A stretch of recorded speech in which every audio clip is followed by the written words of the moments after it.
Hello, everybody, and welcome back to I Fucking Love This Movie. Or, as I'm calling the show today, I fucking love these movies. Because, yes, I am talking about two movies on episode 9. I am talking about Dazed and Confused and The Stoned Age. I did a YouTube video about The Stoned Age a year or so ago, and I just got done watching The Stoned Age on Tubi. And if you want to catch The Stoned Age on Tubi, please hurry, because it is leaving the platform very soon. And Tubi's an awesome streaming service, not a paid advertisement. Love it service. Please check out Tubi streaming. So I was thinking about that, and I was like, you know, that would make a good episode 9, talking about Dazed and Confused and The Stoned Age, and how I love both movies, but somehow there used to be, or at least how I saw it, like a rivalry between the two. Just listen to the episode, and it'll make more sense. Got 3 announcements. 1, no theme song on this episode. Yeah, joy to the world.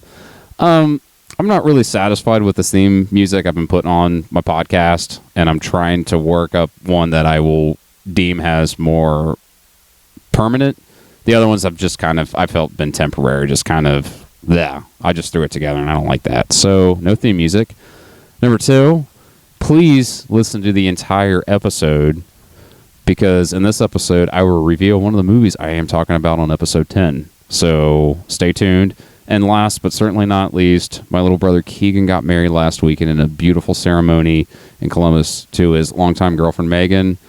Congratulations, you two. I love both of you. Hope you both are having a wonderful honeymoon. And thank you for letting me be a part of your special day. I had fun. It was so awesome to see family, be around family, see family I haven't seen in the longest time, be around friends. You know, it was a wonderful 2 days, and I needed that, and I love each and every one of you. So, congrats, Megan and Keegan. And that's it for this intro. Let's get to the episode 9. Dazed and Confused, The Stoned Age. I fucking love these movies. Once a decade ends, it won't be relevant or cool again for another 20 years. Case in point right now, the 90s are back. I'm not complaining.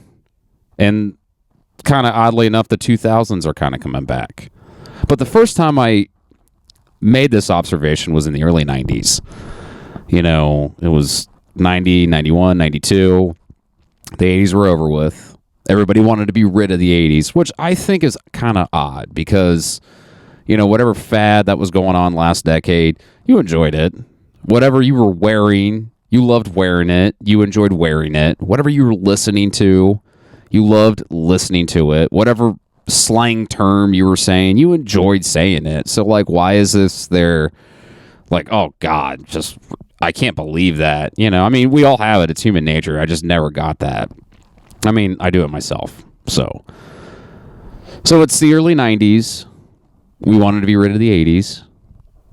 And for me, this onslaught of 70s shit just comes in. There was a fetish for the 70s again.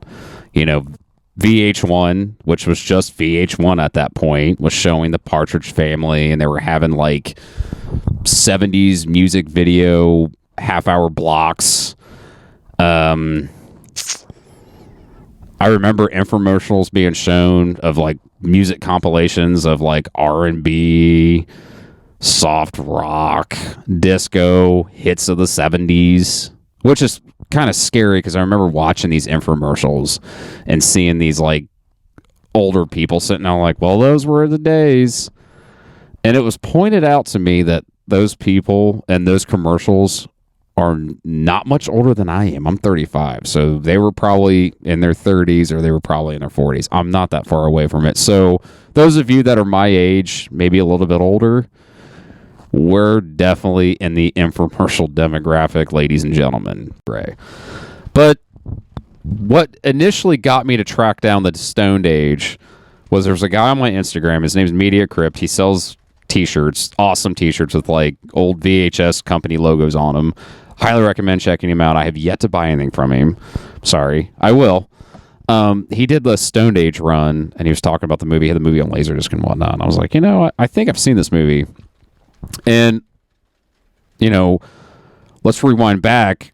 I think of like the most random shit. I've seen so many movies. I think of like random scenes that they just pop in my head. Sometimes I know what movie they're from, and sometimes I don't know what movie they're from. And this scene popped in my head where this kid goes to his friend's house, asks if his friend can come out, and his friend's bitching because he wants to watch Dukes of Hazzard, I think it was. But I'm like, there is no way a movie that I know referenced that show.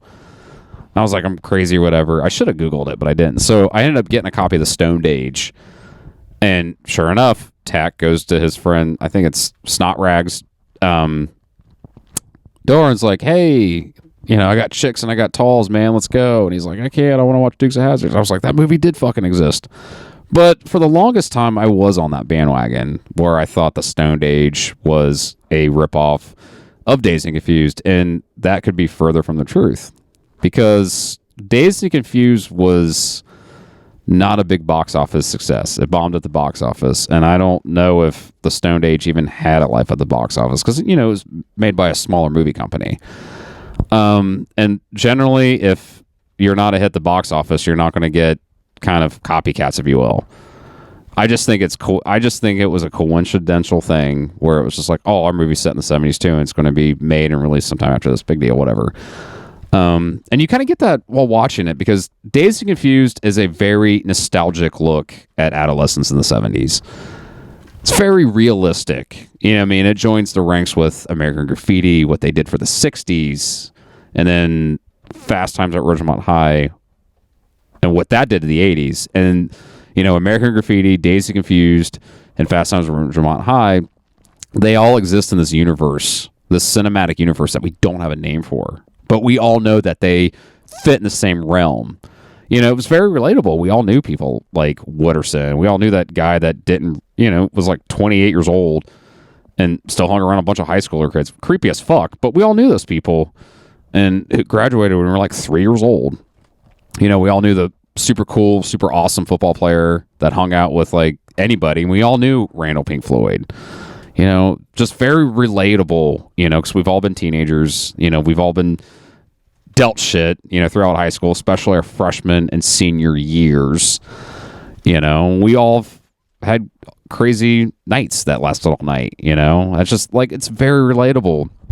The Stone Age, however, is the exact opposite of that. It's a stoner buddy comedy that's just goofy. Like, I can't really, they piss in ice trays, for Christ's sake. And like, the one shot that really killed me the last time I seen this film was they zoomed in when the dad of one of the girls they go party with come home, and they like zoom in on like the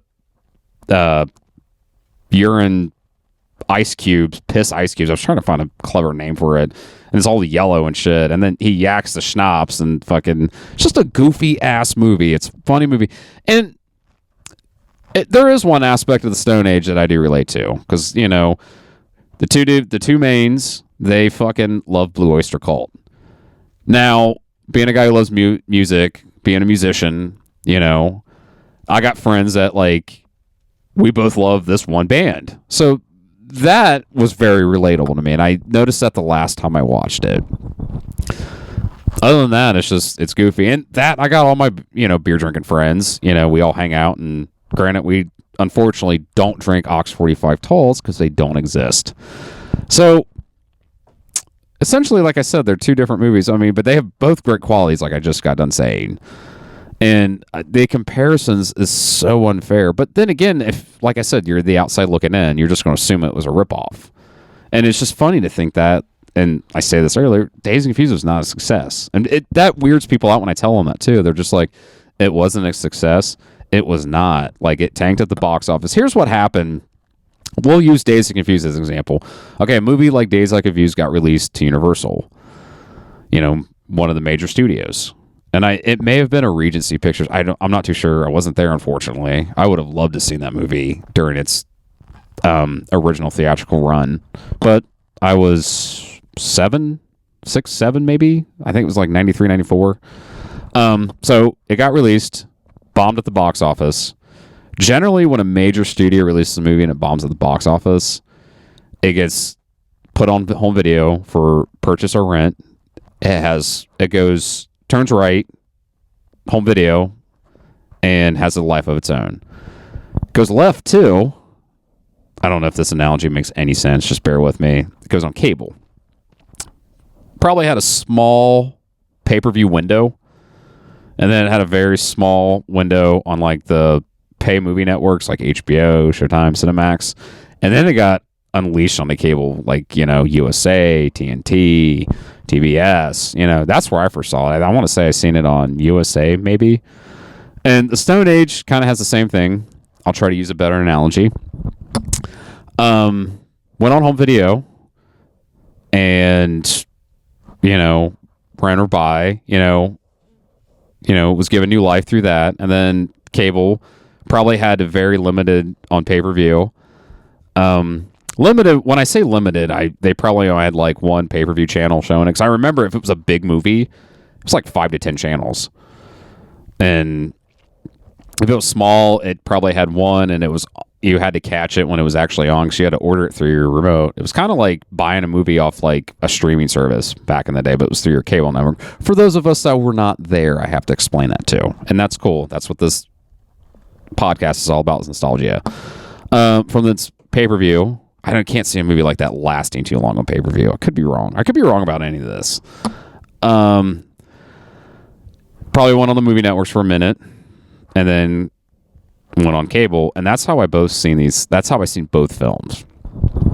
So, and that's the thing too that people don't realize, especially movies like back in the day, like, you know, just because it wasn't a big box office success doesn't mean it sucked.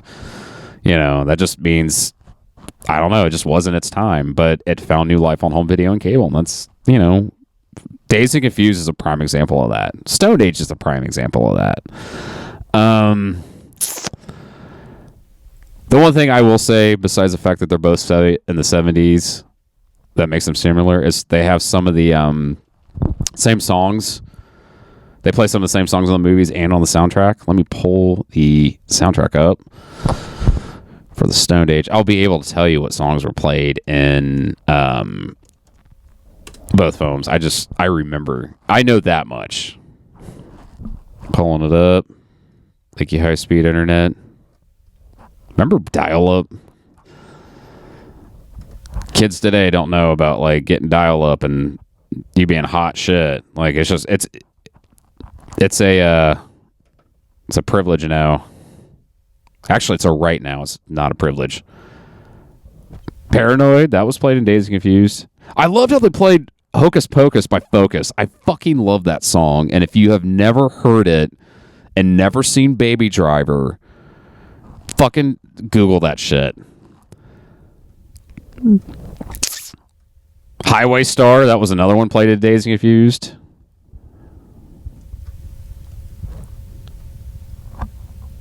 I'm still here. Slow Ride. I had to like look it up. I have not seen the Stone Age, you know, many times. I have to kind of give myself a refresher course. I'll get there because I do love the movie. That's another thing I love about these two movies. Like, the soundtracks are timeless. You know, I just got done, you know, naming off songs off the Stone Age soundtrack, like Hocus Pocus by Focus. I fucking love that song. And if you've never heard that song, just fucking stop listening to this and check it out. I love the Blue Oyster Cult. Like, I feel like every great band deserves like a movie that reference them, that they're centered around. You know, Detroit Rock City, which is oddly enough a 70s movie. I wholeheartedly believe that if the Stone Age had not came out and existed, we would not have a Detroit Rock City. We would have it, but it would not be awesome like it is. Excuse me, burped. Rock Candy, they fucking played Rock Candy. Funny, I love Montrose. Funny story. A lot of guys like 20, 30, 40 years older than me who are really into classic rock love talking to me because they're like, oh, he likes Rush. Oh, he likes Led Zeppelin. He's a Kiss fan. Let's talk to this guy. I have this one guy that works on the off shift came up to me. He's like, hey, man, you're on this classic rock, man. You got to check this band out. You'll like them. Sammy Hagar was in them. They're called Montrose. I was like, bro, I got that first record.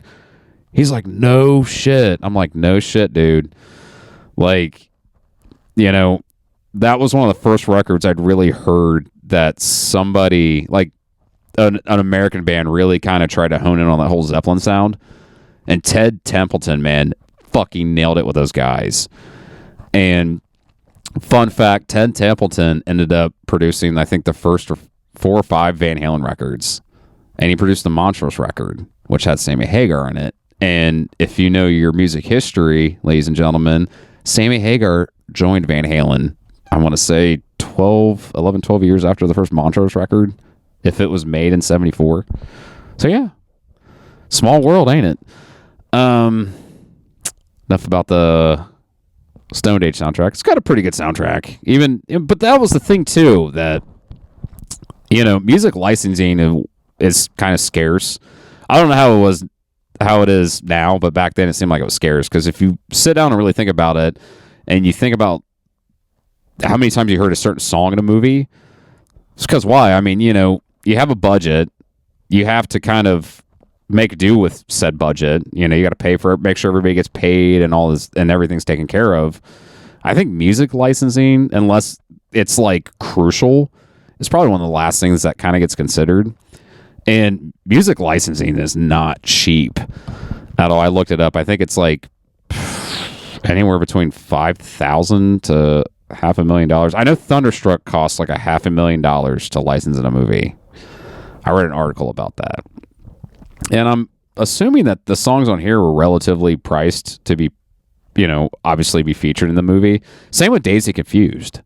So, like, right there, like, you know, you had to make do with what you got, and it's just like, oh, well, you know, we're going to get paired for using some of the same songs. Big fucking deal. They're still great movies. And then with the Dazed and Confused soundtrack, let's give some love to the Dazed and Confused soundtrack. Had it not been for that movie and the soundtrack, I would have never been introduced to Black Oak, Arkansas. I fucking love Black Oak, Arkansas. They're just an awesome band. And had I not got introduced to Black Oak, Arkansas, I would have never been introduced to Tommy Aldridge, just one of the greatest drummers of all time. For those of you that don't know about Tommy Aldridge, drummer, started out in Black Oak, Arkansas, highly influential, had some trouble with the Black Oak, Arkansas boys, played with Pat Travers for a little bit, and the shit he does with Pat Travers is fucking outstanding. Check out the live album that Pat Travers released with him. I don't know the name of it off the top of my head, but it's just pretty incredible. From Pat Travers, he went to Ozzy. He was in the iconic lineup of Ozzy. You know, we're talking Ozzy Osbourne, we're talking Randy Rhoads, we're talking about the legendary Rudy Sarzo, and then you have fucking Tommy Aldridge. You have 4 legends in one fucking band. How insane. And he was with Ozzy for a couple of years, and then he ended up in a little band called Whitesnake, which I still think he's with today. That'd be the only reason I go see Whitesnake, ladies and gentlemen. I'm not a huge Whitesnake fan. I'm sorry if I disappointed any of you, but to each his own. But killer soundtracks. I will say one weird thing about the Dazed and Confused soundtrack is the movie's set in 76. Why are we playing a 1988, 89 remix of Rock and Roll All Night? But then again, it's back to the music publishing thing. That one was probably a cheaper option than the actual 74 original mix. And I've listened to commentaries and read articles. A lot of like iconic people in the music industry are doing that. They're going back and re-recording some of their, like, you know, most popular songs, offering them cheaper for licensing rights, you know, and they don't got to split the publishing 3, 4, 5 ways. So, you know, that's always the case too. And with the Rock and Roll All Night, I want to say, yeah, that was probably a cheaper option than the 74. So I learned to love the Stoned Age. I love Dazed and Confused. For those of you that, and there used to be a rivalry. I don't know if there is anymore. I would hope that, you know, with the internet being kind of, I shouldn't even say that. I mean, the internet's so divided. But, like, we'll talk about film fans. I hope, you know, there's an open forum with film fans. I belong to a lot of groups where there's discussions. There's no arguments. There's discussions. I hope that kind of people don't see it as a Dazed and Confused ripoff anymore. I don't really think there is. I could have overhyped it, and if I did, I do apologize. But if you've never checked out The Stoned Age, I highly recommend it. It's a great film, just a goofy comedy, and we could all use a goofy comedy in our lives, you know? I'm just assuming everybody's seen Dazed and Confused, but if you have not seen Dazed and Confused, please check that out. And if you're a fan of The Stoned Age and don't like Dazed and Confused, that's cool too, man. I ain't gonna sway you, bro. I think my next podcast, I'm going to reevaluate the Evil Dead remake. Yes. Shocking, isn't it? I've actually got some pretty good things to say about it, so stay tuned for that. I'm hoping to mash it with something else. I don't know yet. I think that'll do it for episode 9. Stoned Age, Dazed and Confused. I fucking love these movies. Thank you for tuning in. Means a lot. And until next time, everybody. See you.